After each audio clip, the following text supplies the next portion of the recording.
They called it only a tide at first. Fishermen who had known these waters their whole lives came home with empty nets. On the shorelines, the tides rose strangely high, creeping further up the sand than anyone had ever seen.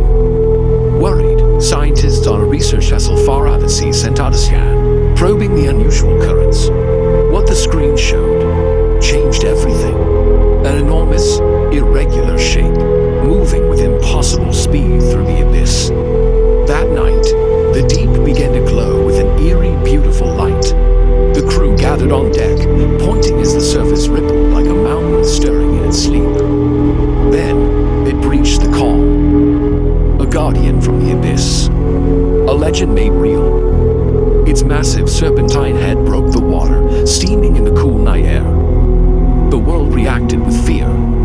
Coastlines emptied in an hour, a panicked exodus from the unknown. From above, drone cameras captured its impossible scale, with patterns like oil-slick iron coiling just beneath the surface. In high-tech labs, they labeled it an anomaly. The world washed holding its breath.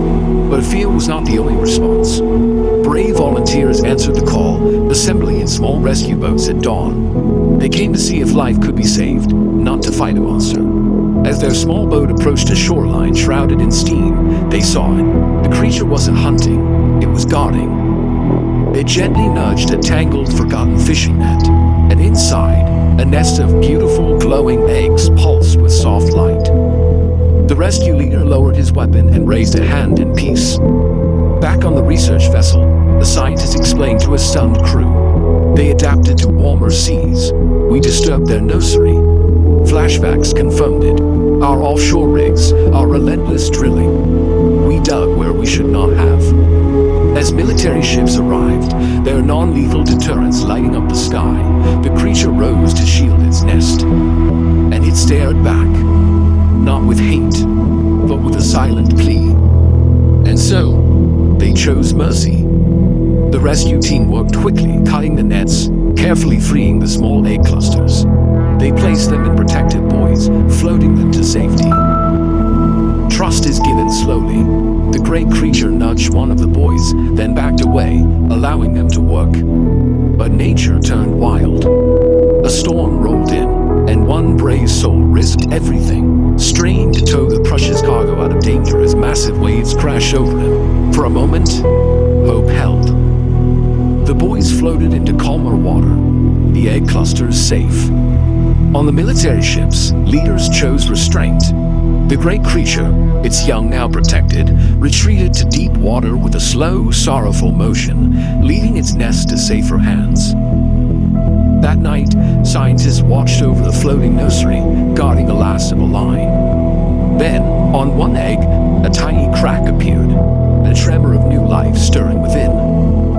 As morning broke, the sea was calm. In the distance, a massive silhouette watched the horizon, a silent guardian. The sea kept its secret, for now. A debate began across the globe, to protect or to exploit. Ancient maps were unfurled, their legends of deep-sea guardians no longer just stories.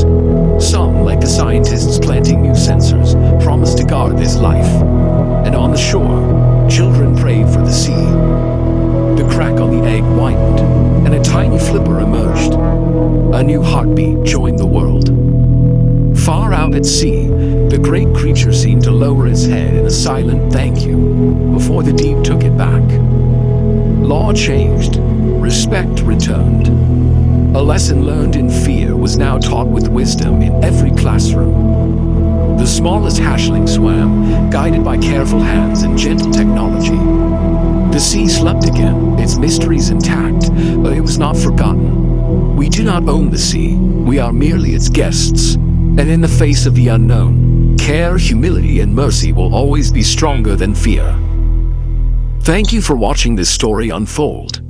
If you were moved by the journey of the Leviathan, please like this video and subscribe to our channel for more stories that explore the wonders and warnings of our world.